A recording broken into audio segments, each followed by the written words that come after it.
देश की राजधानी दिल्ली इस वक्त कोरोना वायरस की ताज़ा लहर से जूझ रही है। दिल्ली में हर दिन 25,000 के करीब मामले आ रहे हैं, जिसकी वजह से स्वास्थ्य व्यवस्था पूरी तरह से चरमरा गई है। दिल्ली के कई अस्पतालों में आईसीयू बेड्स नहीं हैं, कहीं पर ऑक्सीजन की कमी है। इस महासंकट के बीच दिल्ली में एक बार फिर लॉकडाउन लगा दिया गया है। ये लॉकडाउन सोमवार रात 10 बजे से अगले सोमवार सुबह 5 बजे तक जारी रहेगा। दिल्ली सरकार ने 6 दिन का लॉकडाउन किया है। जैसे ही ये खबर आई तो शराब के शौकीनों का चैन ही छिन गया। फौरन नजदीकी ठेके की तरफ दौड़ पड़े।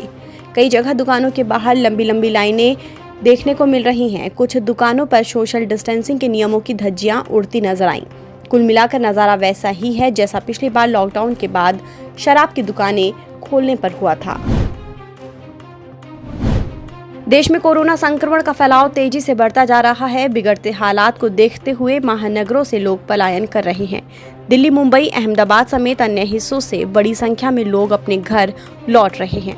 इस बीच रेलवे ने कई ट्रेनों को रद्द करने का फैसला किया है। पश्चिमी रेलवे ने ट्वीट कर ये जानकारी दी है।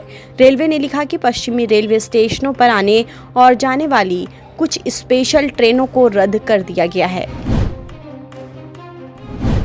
देश में बेकाबू हुई कोरोना वायरस की दूसरी लहर का कहर बढ़ता ही जा रहा है।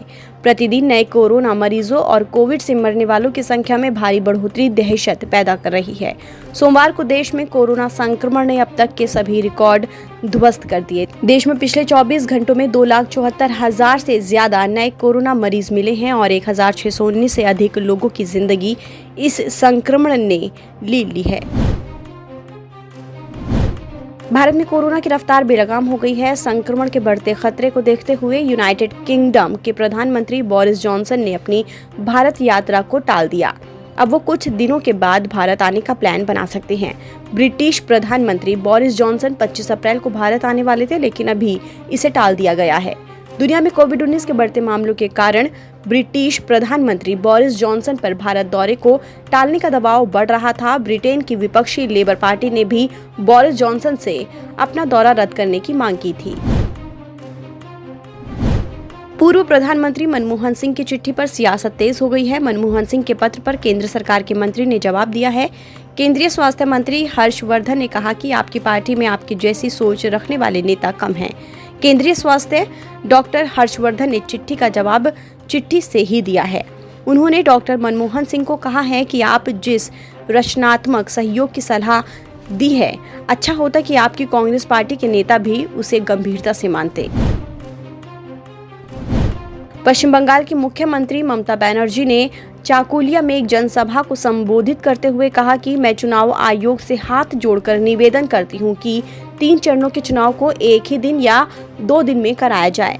कृपया लोगों के जीवन के साथ न खेलें। उन्होंने कहा कि केंद्र को टीका, दवाओं और ऑक्सीजन सिलेंडर की सुचारू आपूर्ति सुनिश्चित करनी चाहिए। उन्होंने आगे कहा कि नाइट कर्फ्यू कोई स्थायी समाधान नहीं है।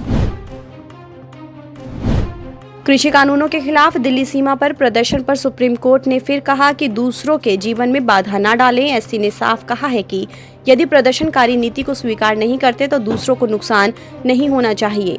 एक गांव बना लें, लेकिन दूसरे लोगों के लिए बाधा न बने। लोगों को विरोध करने का अधिकार है, लेकिन दूसरों को बाधित नहीं कर सकते।